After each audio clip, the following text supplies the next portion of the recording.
अस्सलाम वालेकुम, मैं हूं मलिक रेहान और मेरे साथ हैं ईसा नकवी साहब। आज हम बात करेंगे ईरान अमेरिका जंग की मौजूदा सूरत हाल के हवाले से।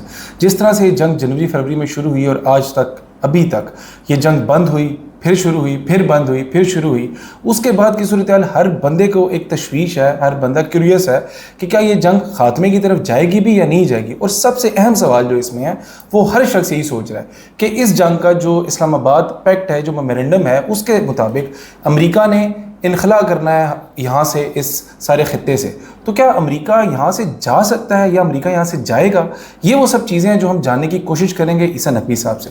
जी ईसा नकवी साहब, बताइएगा इस हवाले से आपकी क्या इंसाइट्स हैं? Rehan, thank you so much. असल में हम जिस मौजू के ऊपर बात करने लगे हैं, ये इस वक्त इस दुनिया की सबसे पेचीदा लड़ाई है। और ये बुनियादी सवाल जो है कि क्या अमेरिका इस खित्ते को छोड़कर चला जाएगा, इस सवाल का जवाब एक और सवाल में, और वो सवाल ये है कि अमेरिका यहाँ पर क्यों, कब और कैसे आया। अगर आपको ये हिस्ट्री नहीं पता ना कि अमेरिका कब, कैसे और क्यों यहाँ पर आया, तो ये इस सवाल का जवाब आप ढूंढ नहीं सकते कि क्या अमेरिका का कोई इरादा है इस खित्ते से जाने का। क्योंकि देखें, जो इस्लामाबाद मेमोरेंडम ऑफ अंडरस्टैंडिंग है, उसके तहत जो अभी इस वक्त सस्पेंड हुआ है, मुअत्तल हुआ है, उसका जो सबसे अहम नुक्ता है, बहुत सारे लोगों के ख्याल में होगा कि वो यूरेनियम के हवाले से है, किसी का होगा कि स्ट्रेट ऑफ हॉर्मुज के हवाले से है। मेरे ख्याल में इस्लामाबाद मेमोरेंडम ऑफ अंडरस्टैंडिंग का सबसे अहम नुक्ता ये है कि जब एक मुस्तकिल सीज़ फायर और मुआहदा होता है ईरान और अमेरिका के दरमियान, उसके नतीजे में अमेरिका ने ईरान के कुर्बो जवार से अपनी मिलिट्री प्रेजेंस ख़त्म करनी है, अपने अड्डे ख़त्म करने, अपनी मौजूदगी ख़त्म करनी है। What are we talking about? Azerbaijan, तुर्की, शाम, इराक, कुवैत, उर्दन, बहरीन, कतर, सऊदी अरब, मुत्तहिदा अरब अमारात और ओमान, यानी इन जगहों से अमेरिका को अपने अड्डे शिफ्ट करने हैं। बिल्कुल। और ये सवाल, इसमें हम थोड़ा सा गोता लगाएंगे हिस्ट्री में।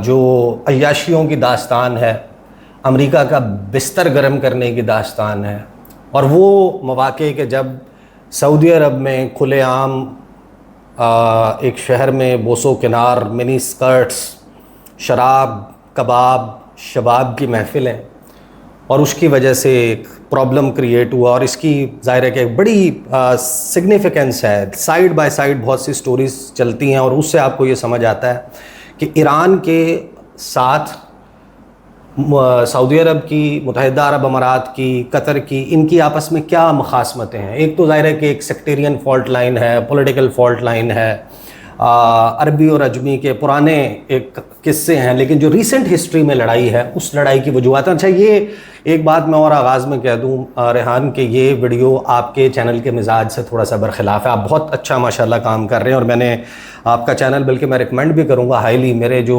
व्यूवर्स हैं उनको भी, कि मलिक रेहान जो है उनकी, अगर आपने शॉर्ट और क्रिस्प न्यूज़ आइटम्स देखने हैं और ख़बरों पे बड़े दिलचस्प किस्म के फ़ास्ट पेस तज्ज़िये, क्योंकि हम तो करते हैं बड़ी तफसील में, इन डेप्थ जाके वीडियोस, आपका माशाल्लाह बड़ा क्रिस्पी किस्म का जो है वो एनालिसिस भी होता है, ख़बर भी उसमें मौजूद होती है, रेलेवेंट उसके विजुअल्स भी होते हैं, इन्फोग्राफिक्स भी होती हैं। तो जिन लोगों ने सब्सक्राइब नहीं किया वो मलिक रेहान साहब को ज़रूर सब्सक्राइब करें, और आपको इस रिकमेंडेशन से मायूसी नहीं होगी, ये मैं आपको गारंटी देता हूँ। बहरहाल, now coming to the point, सवाल यह है कि अमेरिका आया कैसे, और अमेरिका आया क्यों इस रीजन में, क्या ढूंढने आया था, क्या अमेरिका ने इस रीजन में आने का ऑब्जेक्टिव अचीव कर लिया है, क्या ईरान के जोर लगाने पे अमेरिका इस रीजन से चला जाएगा, या फिर उसके लिए कोई और पापड़ बेलने पड़ेंगे। एक बात जो बड़ी हैरानकुन होगी, बहुत सारे जो सुनने वाले हैं, वो आगाज़ में मेरा एक ज़ाहिर है कि एक थीसिस है इसके ऊपर, आप उससे बिल्कुल इत्तफाक भी कर सकते हैं, आप उससे इख्तलाफ भी कर सकते हैं, लेकिन आगाज़ में मैं आपको एक कंट्रोवर्शियल बात बता दूँ। मैं ये समझता हूँ कि ईरान जो है वो अपनी नहीं, खलीजी ममालिक की आज़ादी की जंग लड़ रहा है, और ईरान अगर खलीजी ममालिक की आज़ादी की जंग में जीतने में कामयाब हो जाता है, तो सिर्फ वही एक सूरत है कि जिसमें अमेरिका के पंजे इस रीजन पे आपको नज़र नहीं आएंगे।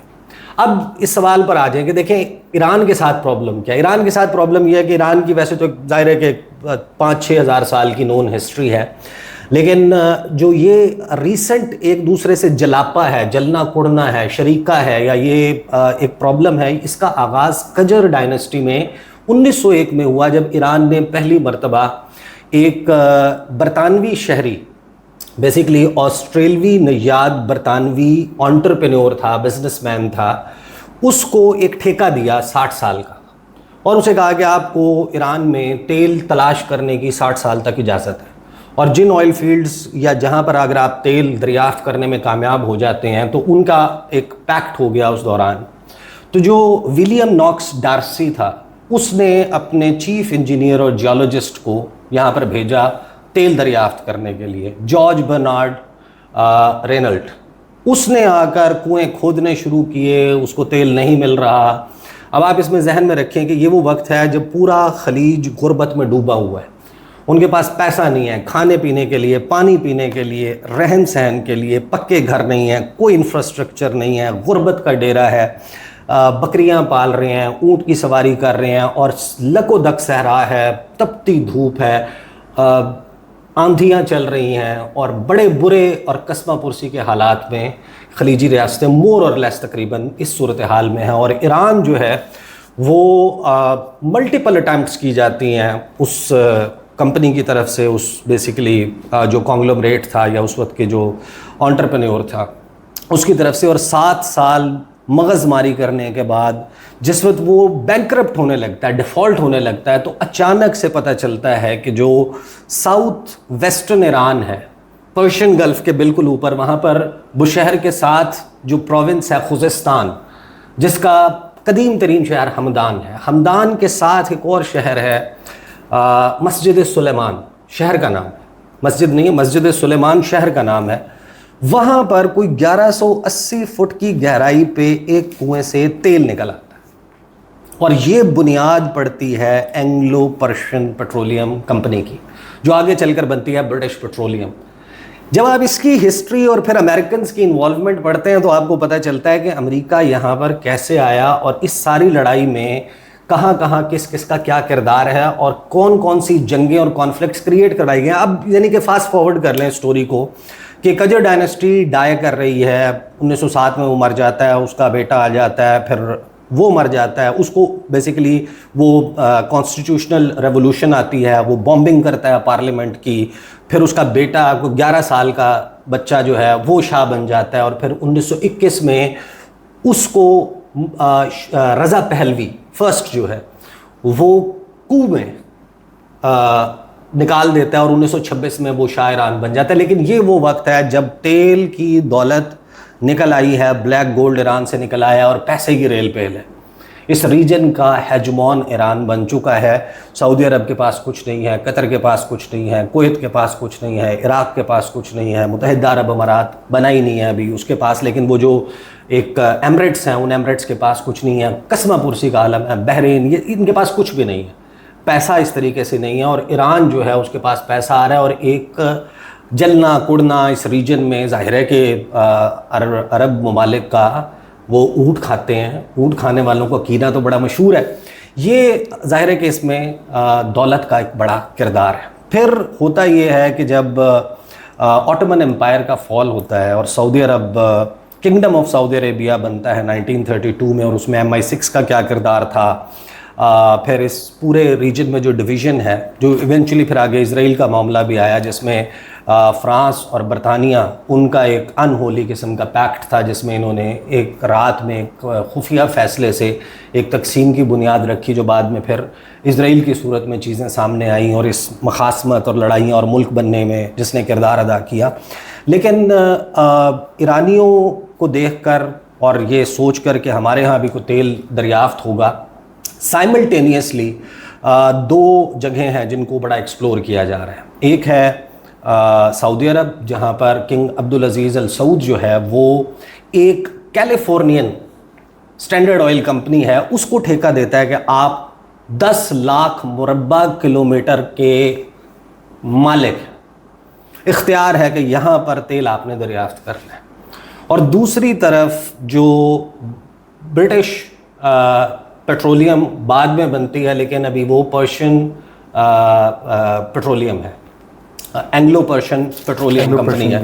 एंग्लो पर्शियन पेट्रोलियम कंपनी जो है वो राइट्स जो है वो आगे एक इराकी कंपनी को दे देती है, उनके साथ मिलकर कुवैत में जो है वो दरियाफ्त चल रही है, और इधर से कैलिफोर्नियन कंपनी जो है वो आ रही है सामान लेकर, वो ड्रिलिंग चल रही है। और उनको एक जो लोकल वहाँ का बद्दू है, खमीस बिन रमीथान गालिबन उसका नाम है, और वो उनको मदद कर रहा है। जिस तरीके से यहाँ पर आप देखते हैं ना, बहुत सारे लोग जिनके पास फोक विजडम होती है, यहाँ के जो लोकल टेरेन को जानने वाले हैं, वो आपको यहाँ के बारे में गाइड करते हैं। तो वहाँ का यूँ समझे कि गाइड जो है वो उस कैलिफोर्नियन कंपनी के पास है, और वो उनको दमाम के करीब एक जगह का बताता है कि यहाँ पर अगर आप एक्सप्लोरेशन करें, और उनको भी कोई कामयाबी नहीं हो रही। तो साइमल्टेनियसली 2 जगह हैं जहाँ पर तेल दरियाफ्त होता है। खलीजी ममालिक में सबसे पहले तेल दरियाफ्त होता है कुवैत में 28 फरवरी 1938, और उसके ठीक 4 दिन के बाद सऊदी अरब में तेल की डिस्कवरी होती है 4 मार्च 1938। अब जब तेल निकल आता है तो पहले तो सिर्फ खुदाई करने का सामान आ रहा था, पहले तो सिर्फ एक स्केलेटन स्टाफ था, लोकल्स थे, वर्कर्स थे, और उनके लिए खैमे, उनके लिए आर्जी जो है वो चीज़ें तामीर जो है वो चल रही थी। लेकिन जैसे ही इतनी बड़ी ऑयल की डिस्कवरी होती है दमाम में, तो कैलिफोर्नियन कंपनी जाती है, सऊदी रॉयल फैमिली को बताती है कि भाई हमने तो बड़ा बेहतरीन किस्म की दरियाफ्त कर लिया, अब आप भी माला माल और हम भी माला माल। तो फिर इस जगह पर वो कहते हैं कि हमें एक शहर बनाना पड़ेगा, और शहर बनाने के लिए जिस बंदे ने आगाज़ में मदद की थी, मोहम्मद से रब्ता किया जाता है कि भाई पहले भी तुमने ये चीज़ें बनाई थी, अब हमने यहाँ पर एक ऑयल सिटी बनानी है। ये आगे चलकर बनती है आरामको। ओके, ये आरामको की कहानी है पीछे। अब मोहम्मद से रब्ता किया जाता है, मोहम्मद को कहा जाता है कि भाई आप हमें ऑयल सिटी बना के दें। अब मोहम्मद जो है वो उनके लिए अपार्टमेंट्स भी बना रहा है, घर भी बना रहा है, सड़क भी बना रहा है, सारी चीज़ें बना रहा है। अब ये मोहम्मद की कहानी बड़ी इंटरेस्टिंग है। अब जब आप अमरीकियों के लिए काम कर रहे हैं, कंस्ट्रक्शन का आपका बिजनेस है, आपका तजुर्बा है, मशीनरी आपके पास है, लोकल आप हायर कर रहे हैं, वो तेल निकाल रहे हैं, ब्लैक गोल्ड निकल रहा है, पैसा आपको भी भरपूर किस्म का दिया जा रहा है, तो साथ साथ अब मोहम्मद का राइज हो रहा है। अब मोहम्मद जो है वो साथ साथ ग्रो कर रहा है। लेकिन जैसे ही ये ऑयल सिटी बनती है और सऊदी अरब में जो मुकद्दस सरजमीन कहलाती है, वहाँ पर अमरीकी जब आते हैं, अमरीकी स्टाफ आता है, उनकी फैमिलीज़ आती हैं, उनके बच्चे आते हैं, लड़के लड़कियाँ आते हैं, स्टाफ में कुर्बतें भी होती हैं, एक ओपन जो है वो उनका स्टाइल है, बोसो किनार भी हो रहा है, शराब भी चल रही है, स्कर्ट्स पहनी हुई हैं, मिनी स्कर्ट्स पहनी हुई हैं। तो वो जो लोकल्स हैं किंगडम के, उन तक कहानियाँ और किस्से पहुँचना शुरू हो जाते हैं वहाँ पर मौजूद वर्कर्स, जो लोकल वर्कर्स हैं उनके ज़रिए, कि भाई यहाँ पर तो ये हो रहा है, शराब पी जा रही है, इस किस्म के काम हो रहे हैं, और एक रिजेंटमेंट बढ़ना शुरू होती है। और ये ख़तरा पैदा हो जाता है कि इस ऑयल सिटी के ऊपर जो है वो किसी भी वक्त लोकल्स जो हैं वो हमला कर सकते हैं। तो अब जो कैलिफोर्नियन कंपनी है वो दोबारा जाती है सऊदी रॉयल फैमिली के पास, और उनको कहती है कि देखें, आपको भी ख़तरा बढ़ गया है, हमें भी ख़तरा बढ़ गया, और इतनी दौलत निकल आई है कि अब इसके लिए कोई और मुल्क भी आपके ख़िलाफ़ कुछ कर सकता है। तो क्यों ना हम इस शहर की हिफाजत के लिए एक यहाँ पर लैंडिंग स्ट्रिप बनाएं कि एमरजेंसी में अगर कोई जहाज़ अगर आ सके और आके आपकी हिफाजत के लिए कोई मिलिट्री प्लेन्स आ सके, तो हमें एक अड्डा छोटा सा बनाने की इजाज़त दे दें। अब सऊदीज़ कहते हैं कि इसके ऊपर तो गल्फ़ ममालिक, हम तो लीडर्स हैं इस्लामी दुनिया के, उनको जो है वो हम बन रहे हैं, यानी कि उस वक्त प्रोसेस चल रहा था। वो कहते हैं कि हम आपको ये तो इजाज़त दे सकते हैं कि आप लैंडिंग स्ट्रिप बना लें, आप एक रनवे बना लें, आप यहाँ पे छोटा मोटा इंफ्रास्ट्रक्चर बना लें, लेकिन एक शर्त है। कहते क्या शर्त है? कहते हैं यहाँ पे ना आपने झंडा नहीं लगाना, आपने हमारी सरजमीन पे अमेरिका का झंडा नहीं लगेगा। कैलिफोर्नियन कंपनी कहती है कोई मसला ही नहीं है, हम झंडा नहीं लगाएंगे। उन्होंने कहा बस आप जो इमारत बनाएंगे ना, उस इमारत के ऊपर एक तख्ती लगा लेना, उस पर लिख लेना बेशक अमेरिका अपना झंडा लगाना, उस सरजमीन के ऊपर झंडा नहीं लगेगा। वो मान जाते हैं, और फिर मोहम्मद को ठेका मिलता है कि अब ये भी बनाओ, फलां भी बनाओ, और इस पूरे रीजन में जहाँ जहाँ ऑयल की डिस्कवरी हो रही है, मोहम्मद जो है उसको और उसकी कंपनी को, ये मोहम्मद बड़ा इंपॉर्टेंट है। मोहम्मद कौन है? ये आगे चल के मैं आपको बताता हूँ, ये बिकॉज वो इंटेग्रल पार्ट है। इस पार्ट बहुत कोई इंटरेस्टिंग कैरेक्टर लग इस रहा है। पूरी स्टोरी का इंटेग्रल पार्ट है मोहम्मद, और इसमें हम बहुत सारी चीज़ें जो है ना वी मिस आउट करके, we are just flipping through all the important things which are going to be very interesting for a lot of people. तो मोहम्मद जो है उसको ये ठेके मिल रहे हैं, मोहम्मद की दौलत में इजाफा हो रहा है। अब अफ्रीका में भी कहीं पर कोई इंफ्रास्ट्रक्चर बनाना है, अब जॉर्डन में भी बनाना है, अब कुवैत में बनाना है, अब फ़लाँ जगह पे बनाना है, तो मोहम्मद की कंपनी से रब्ता हो रहा है। अमरीकियों की नवाजिशात जारी हैं। मोहम्मद की कोई 22 बीवी हैं, मोहम्मद के कोई 54 बच्चे हैं। मोहम्मद की बड़ी कहानी है, लेकिन मोहम्मद की कहानी को ज़रा पॉज कर दें।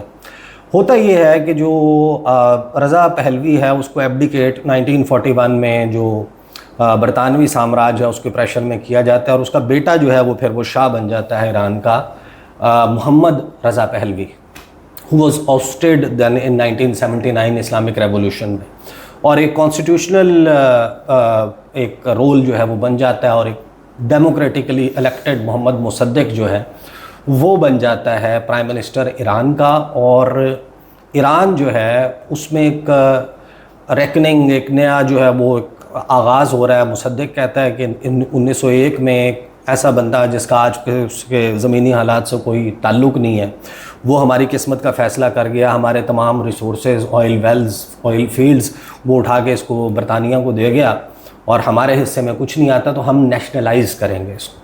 वो नेशनलाइज़ करने की, क्योंकि 60 साल का वक्त पूरा होने वाला है। 1901 में मुआहदा हुआ था, 60 में वो ख़त्म होना है, तो अब 5-7 साल रह गए हैं, और बरतानवी जो है वो ये ज़ोर लगा रहे हैं कि हमारा कब्ज़ा जो है वो मज़ीद अगले 60 साल के लिए, 100 साल के लिए एक्सटेंड हो जाए, और ये नेशनलाइज़ कर रहा है। अब नेशनलाइज़ कर रहा है तो उसके ऊपर बरतानवी जो है वो, क्योंकि अब अपना असर व रसूख खो चुके हैं, वो अमरीकियों को जाके शिकायत लगाते हैं, CIA को शिकायत लगाते हैं कि कुछ करो।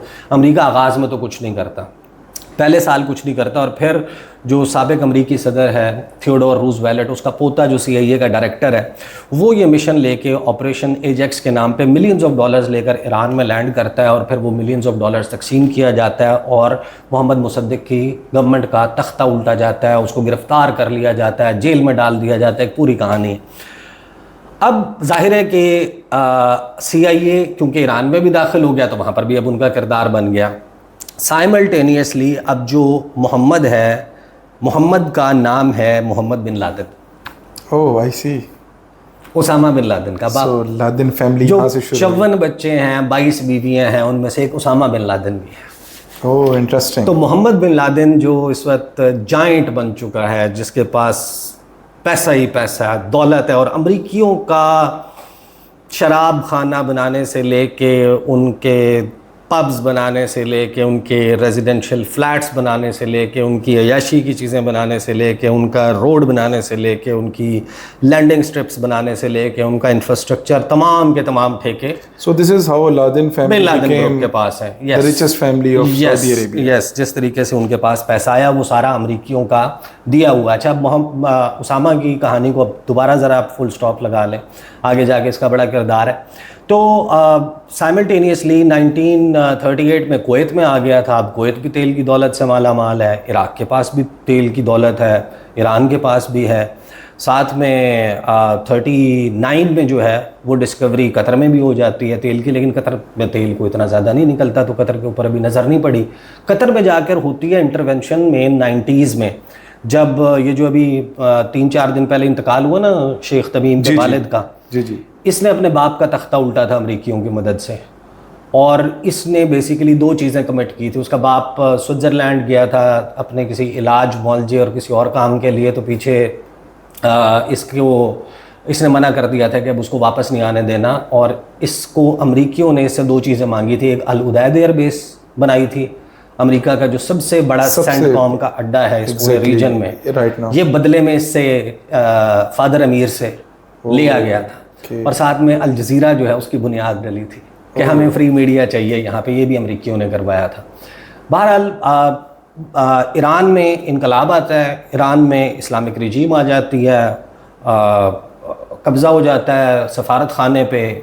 जिमी कार्टर का जो ऑपरेशन है हॉस्टेज क्राइसिस में निकालने का, वो नाकाम हो जाता है, और साइमल्टेनियसली प्रॉप अप किया जाता है सद्दाम हुसैन को 1979 में इराक़ में। और फिर ईरान इराक़ जंग के दौरान सद्दाम हुसैन के ऊपर पैसे की, असलहे की, केमिकल वेपन्स उसको दिए जाते हैं ईरानियों को मारने के लिए। नर्व एजेंट्स, गैसेस, ऐसे बायोलॉजिकल केमिकल वेपन्स दिए जाते हैं, जिसकी बाद में तलाश में वेपन्स ऑफ मैस डिस्ट्रक्शन के नाम पे इराक़ के ऊपर बाद में हमला होता है। ये अमेरिका की गेम है, ये मतलब ये बड़ी दिलचस्प होती है। जब ये सारी कहानी होती है और सद्दाम हुसैन पर फैलाने लगता है, सद्दाम हुसैन को ये भी कोई ना कोई मशवरा देता है ना कि ये कुवैत साथ इतना छोटा सा टाइनी, ना इनकी फ़ौज है ना कुछ है, कर लो कब्ज़ा।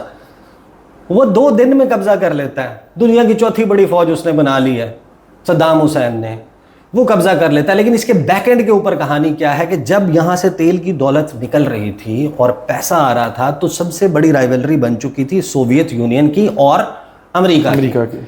और इस रीजन में पंजे गाड़ने के लिए जो सोवियत यूनियन है वो भी जोर लगा रही है और अमेरिकी भी जोर लगा रहे हैं। और गैस व्हाट, क्या हमें इससे अच्छा कोई और मिलता ही नहीं है। बिन लादेन ग्रुप सोने के चमचे मुंह में लेके पैदा होने वाले, लिटरली डॉलर्स जिनके घर के गुलाम है, पैसा ही पैसा है, उनका बेटा जो है वो कहता है कि मैं सोवियत यूनियन के खिलाफ जिहाद करूंगा, और वो अफ़गानिस्तान पहुंच जाता है और अलकायदा की बुनियाद रखी जाती है। लेकिन अलकायदा की बुनियाद रखने से चंद महीने पहले उसामा बिन लादेन जो है 1979 में दौरा करता है। वाहिद उसका विज़िट है अमेरिका का, जहां पे वो लॉस एंजलिस में, कैलिफोर्निया में और इंडियाना में कुछ हफ्ते गुजारता है। और उसके बाद वो अचानक से जिहादी तंजीमों का सबसे बड़ा अलमबरदार वो अफ़गानिस्तान में नमूदार होता है। और फिर अफ़गानिस्तान में उनको मुजाहिदीन को, अच्छा ये वीडियो लंबी हो जाएगी, हम हो सकता है 2 पार्ट्स में कर लें,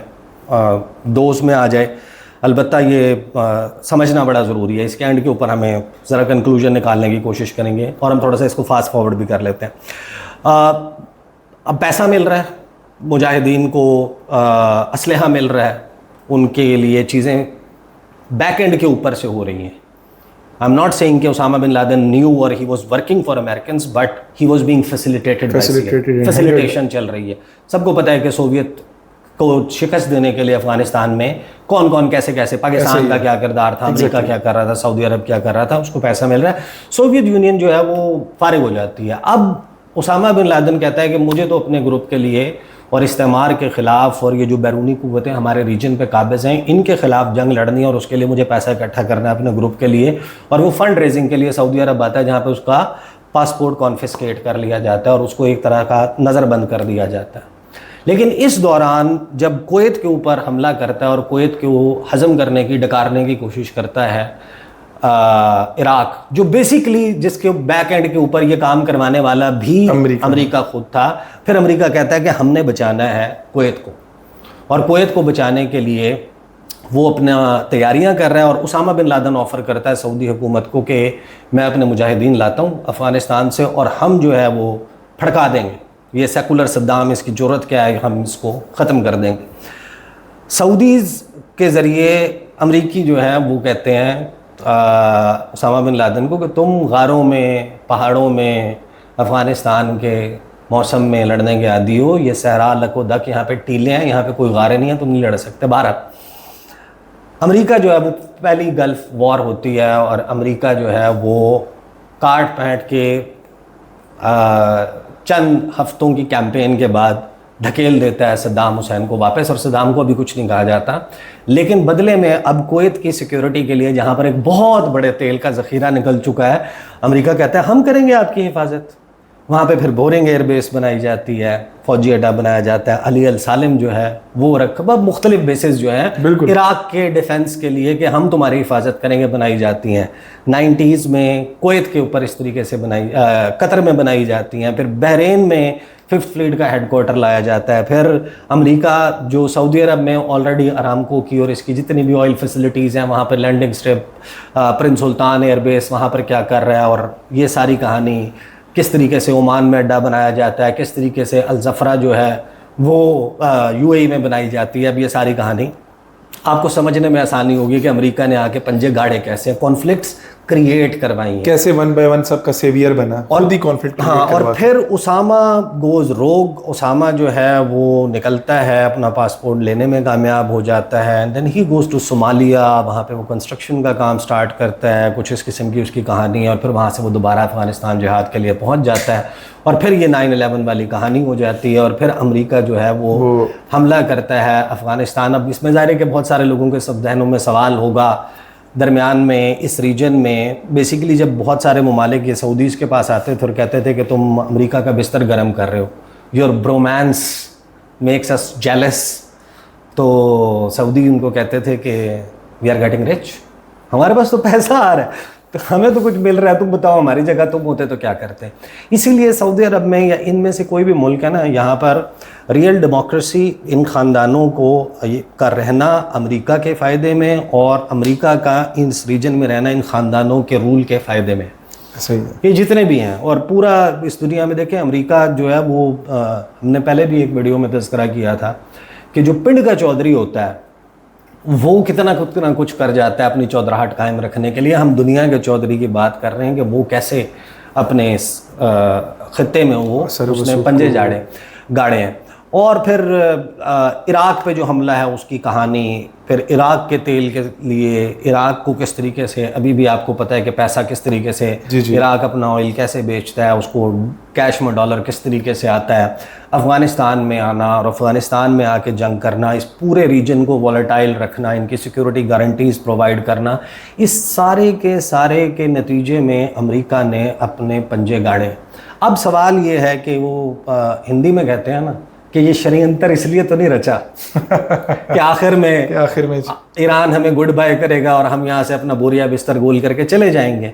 और मैं जब ये बात आगाज़ में कह रहा हूँ कि ईरान जो है वो सिर्फ अपनी नहीं बल्कि खलीजी ममालिक की अमरीकी तसल्लुत से आज़ादी की जंग लड़ रहा है कि इसके नतीजे में अगर ईरान सिक्योरिटी, लेकिन अमेरिका की गेम क्या, अमेरिका की गेम ये है कि अब ईरान को एक पोटेंट पावर के तौर पर रखा जाए जिसके पास ballistic missile with a proven capability of hitting anywhere from Israel to Saudi Arab, from Oman to Iraq, from Kuwait to Qatar, from Qatar to Bahrain, from UAE to Turkey।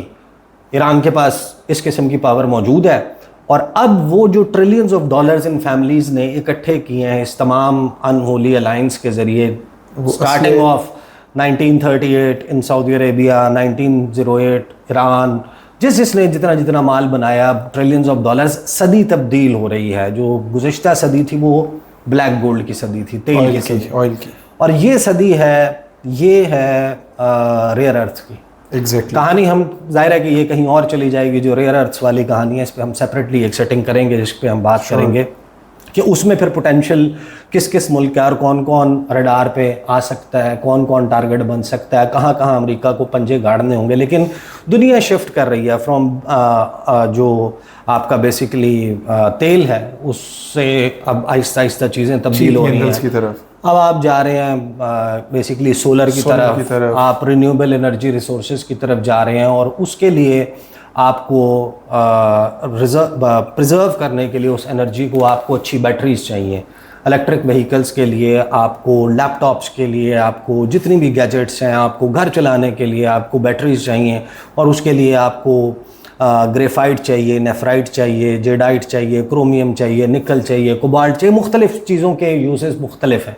ये जितनी भी आपको रेयर अर्थ मिनरल्स चाहिए ये कहाँ पर मौजूद है। लेकिन उन ट्रिलियंस ऑफ डॉलर्स का क्या करें जो यहाँ पर मौजूद हैं। और यहाँ ये भी ज़ाहिर है कि एक रिसोर्स रिच रीजन है।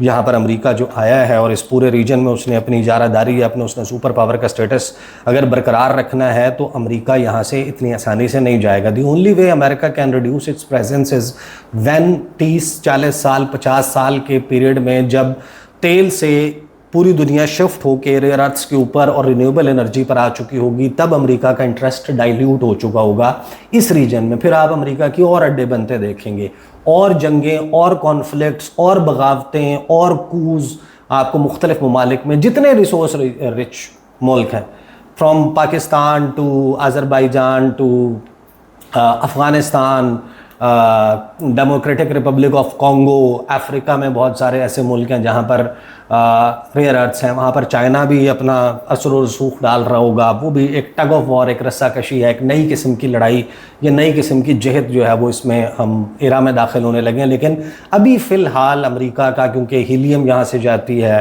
लिक्विफाइड नेचुरल गैस LNG, उसका तो अभी तक कोई वो नहीं है, मुतबादिल नहीं है। आपको ये जो साउथ पारस गैस फील्ड है, ये दुनिया की दूसरी बड़ी गैस फील्ड है जो ईरान की है। जो नंबर 1 है वो रास लफ़ान है जो कतर की है। फिर और इस रीजन में जो हाइड्रोकार्बन्स का डिफरेंट यूज़ है, फिर फर्टिलाइज़र यहाँ से जाता है। तो जो रिसोर्स रिच रीजन में स्ट्रेट ऑफ हॉर्मुज़ है, इसकी अपनी इंपॉर्टेंस और ये सब कुछ बरकरार रहेगा। लेकिन अमेरिका, मेरा नहीं ख्याल कि इस के नतीजे में अभी ये इसी वजह से आप देखते हैं कि इस्लामाबाद में मेमोरेंडम ऑफ अंडरस्टैंडिंग होता है, तेल की कीमतें नीचे आती हैं, दोबारा जंग छिड़ जाती है, क्योंकि वो कहीं से भी अमेरिका को सूट नहीं करता। वो मुआहदा जिसमें बिलियंस ऑफ डॉलर्स, आप अंदाज़ा लगाएं कि ईरान जो है वो 47 साल का भूखा प्यासा ईरान, पाबंदियों में जकड़ा हुआ ईरान जो है वो अगर आज इतनी बड़ी टक्कर दे रहा है, अगर इस मुआहदे के नतीजे में आप उसके ऊपर दरवाजे खोल दें इंटरनेशनल मार्केट के, आपको पता है कि दुनिया के चौथे बड़े क्रूड ऑयल रिज़र्व और दूसरे बड़े नेचुरल गैस रिज़र्व के साथ ईरान का जो एक्सपोर्ट पोटेंशियल है वो 5 साल में $200 अरब सालाना पे हिट कर जाएगा।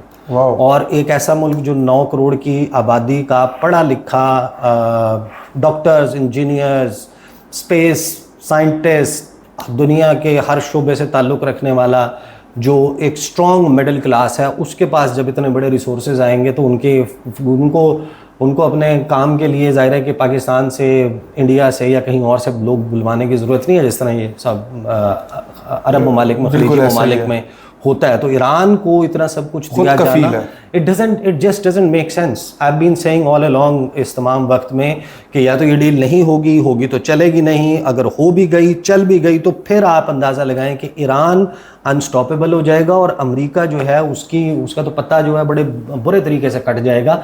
China will dominate in coming times. ये 10 साल 20 साल की गेम है। तो चीज़ें बड़ी इंटरेस्टिंग एंड लेट्स सी कि ये जो पंजे गाड़े हैं 125 साल तकरीबन समझ लें, मोर और लेस ऐसा ही है।